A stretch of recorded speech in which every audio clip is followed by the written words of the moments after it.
Team 5430, Pirate Robolution. Here we got a robot, West Coast drive.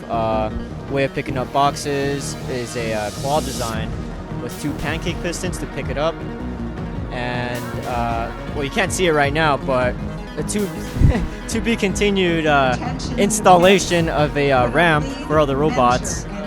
So with the claw system, we use pneumatics to operate the pistons. I think what makes our robot special is our limited capability of making some designs, because we only have so many tools, i.e. like a drill press, and a bandsaw.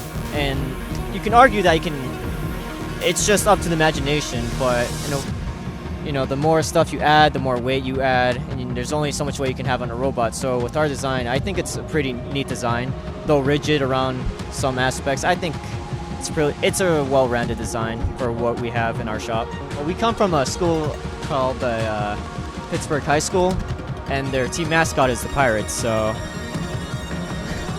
you kind of get the idea where Pirate comes from.